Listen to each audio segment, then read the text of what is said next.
you like. Hi, Sarah Hart here. I am here to talk to you all about Botox, the ins and outs of Botox, and dispel some myths around it, because there seem to be many people who are curious about Botox but would like to know more. So just a bit of background about me. I'm a cosmetic physician, and what that is I'm a trained doctor, and I treat people with non-surgical treatments, so mainly injectable and laser treatments to improve their appearance.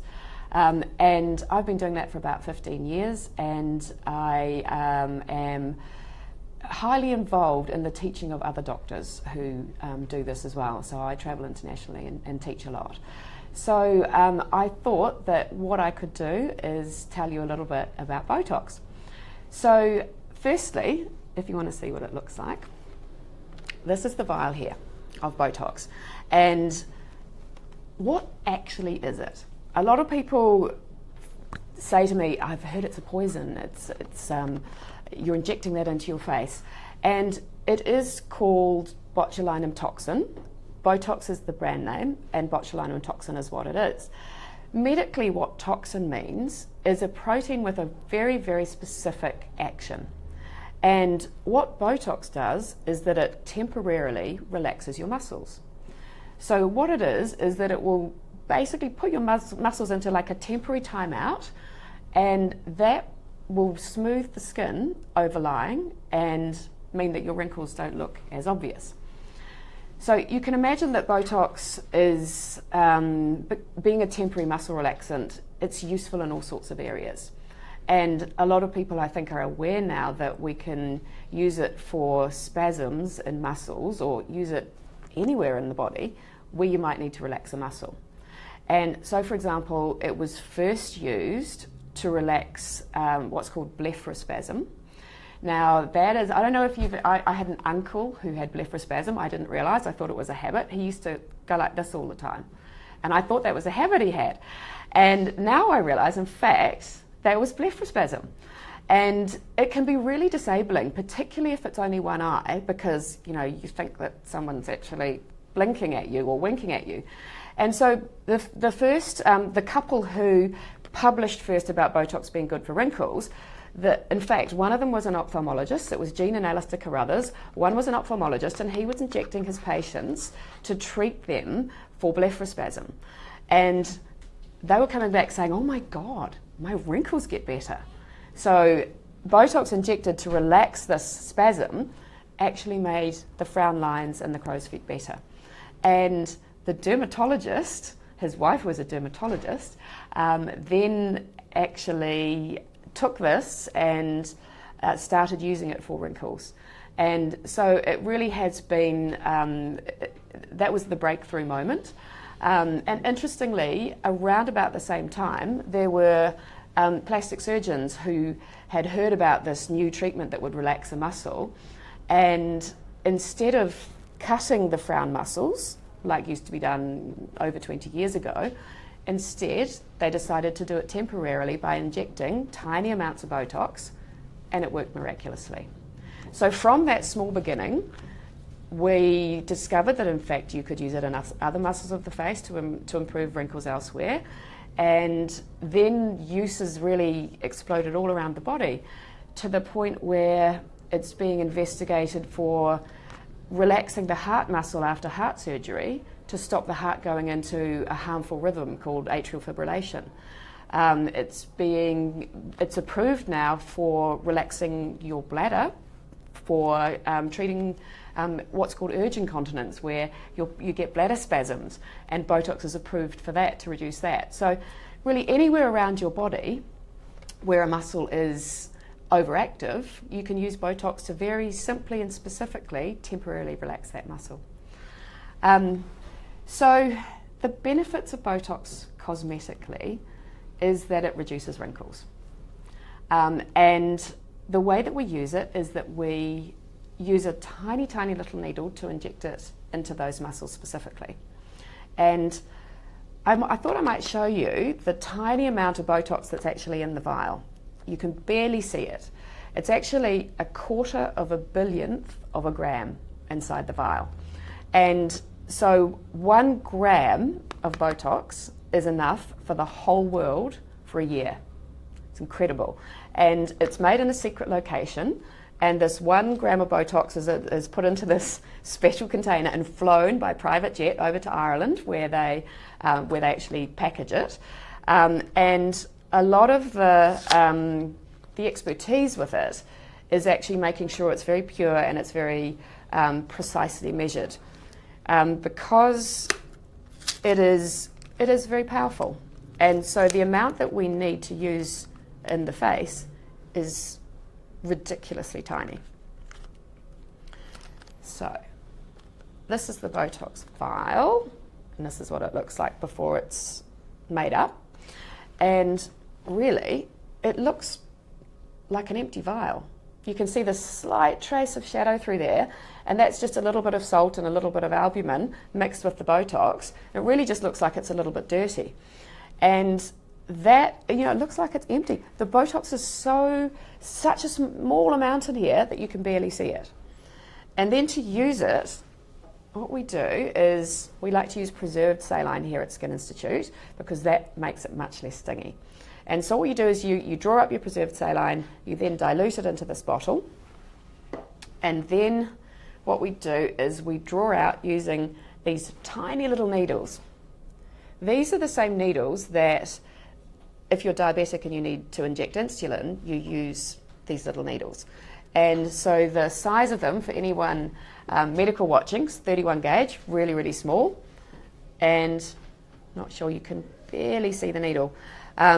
So this is the needle that we use to give Botox, really, really small. So you might be wondering, does it hurt? Now, I personally find it does sting. I won't lie. We're putting a needle in, it stings. And your level of tolerance is different. I have patients and I'll be injecting them and they'll say, I can't even feel it. And I'll be like, really? I can feel it when I have it. But there's a lot that we can do to make it more comfortable. Often what I will do is pinch hard on the area beforehand, I'll rub it afterwards, I'll distract the patient, I'll get them to breathe in and out while they're doing it. And I can honestly say I've never had anyone not tolerate having Botox. And most people will say it feels like a little sting and then it's gone. That's it, nothing more. It doesn't ache afterwards. It isn't an ongoing sort of a pain. It's a very temporary and immediate pain.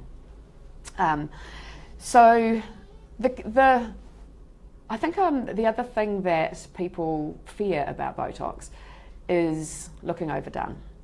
And certainly in the early days, I remember watching some old Friends episodes recently and looking at Monica's eyebrows and going, oh my God, that's bad Botox. And some of the techniques that we used in the early days are completely outdated, and you'd never do that. And that involved techniques, for example, that would really lift the edge of the eyebrow right up. You get this real kind of Dr. Spock look. Or completely frozen foreheads, dropping the brows down. Stuff that meant that you could really tell. I could tell by looking at someone that they'd had Botox. Now that should be gone. We've completely changed how we use Botox these days. In fact, Botox actually taught us a lot about muscle anatomy of the face. And we have really refined where we put it in the doses that we use, such that I actually do it different on almost every patient. I will slightly adjust the dosing and the location to suit exactly what they want. So someone might come in and say, I'd like my frown line reduced a little bit, but I'd still like to be able to frown because I'm a mum, my kids need to know if I'm angry. And I'm like, cool, I just won't treat the ends and we'll do a little bit in the middle.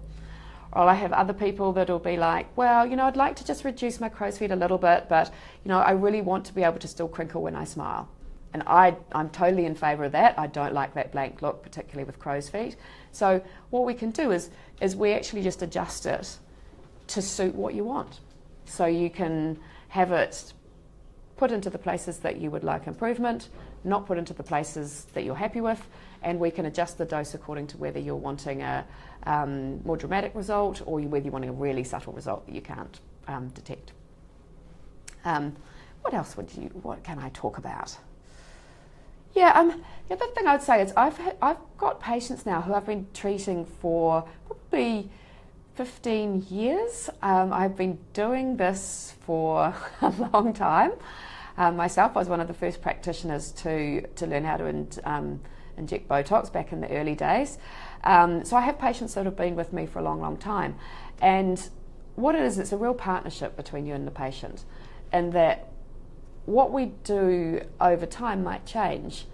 And so it's a real, as your goals on, as your face ages, we can adjust, and we talk about what your goals are. And as time goes on, it may be that you want to actually add in some filler as well. Now, I'm not going to talk about filler that much today, but it really does work in well with Botox. Botox relaxes muscles, and it can improve wrinkles in the top half of the face, whereas filler actually contours the face. It physically will lift areas where underneath the skin we've had a reduction in the tissues under there. So as time goes on, you might find as you get into your 40s that Botox won't improve the wrinkles as much as you'd like, so we often add filler in to combine. Oh, we've got some questions. Okay, so thanks for the questions, Jenna and Michaela. So please ask away. I can answer any questions that you might have. Shoot them through. I'd love to see them. So what is the downtime after Botox? So how long do you have to wait after Botox and hide? Basically, 0. It truly is a walk-in, walk-out lunchtime procedure. Now, when you walk into the room, I take your makeup off, do the treatment. Because the Botox is mixed with the Botox itself is mixed with a little bit of preserved saline, I'll be injecting a little bit of liquid in, and you get a little bump in the area and maybe a little bit of redness. Now that lasts about 10 minutes, and I can actually also cover that with a little bit of makeup before you go. And so after 10 minutes, any little bumps will be gone, the saline will have diffused away, the Botox will be doing its job, attaching to where it needs to, and no one will be any the wiser, so you'll be able to walk out. Another question, what are the reasons for bruising after Botox? And that is the one thing that you do sometimes see. I'm putting a needle in, I might cause a bruise. I hate to cause a bruise. I would do everything in my power not to cause a bruise, but occasionally we do cause a bruise. And that's not usually visible on the day of treatment. Usually you'll see that the next day or even 2 days later. And the reason for that bruising is that the needle has gone through a little blood vessel, and it's made a hole in the little blood vessel, and then when you take the needle out, it leaves a hole in the blood vessel, and a little bit of blood comes out of that blood vessel, and that gives you the discoloration of a bruise. So it's because of the needle going in that you get the bruise with Botox. Usually bruises with Botox are pretty easy to cover. Most of the time you can put a bit of cover up on, and I say to my clients, Thin Lizzy concealer is particularly good at covering the colour of a bruise. You can get it at most pharmacies, you can get it at the supermarket, and you put a layer of concealer on, let it dry, put another layer of concealer on, and usually no one would be any the wiser that you've got a bruise. So just to wrap up, there's another great question. If you can only get Botox in one place, what's the best place? That's a really cool one. I think the best value for money place is the frown. And the reason for that is it makes you look happier. When I'm doing Botox, I really want to concentrate on not transforming someone's face into a different person. I just want to make them look more approachable and happier. And treating the frown area is a really reliable area to treat, and it can make you look more approachable, happier, less sad, less angry, and it can change how people react to you. So I think that the best, one of the best value and one of the places I first look at for Botox is the frown lines. However, it does depend. It's different for everybody. So just to wrap up, talking about Botox today, I hope that I've taught you a little bit about what it looks like, how we do it, what it's like afterwards, how it works. And if you would like more information, what we're going to do is head to the website skininstitute.co.nz/injectables, and that's spelled INJECTABLES. So skininstitute.co.nz/injectables. You can actually register for your copy of a downloadable resource, which will tell you a whole lot more. We're releasing that next week. So that will be even more information than I've given you today if you're interested in knowing anything more. So thanks for being with me today, and I look forward to seeing you again soon in about a month for our next session. Bye-bye.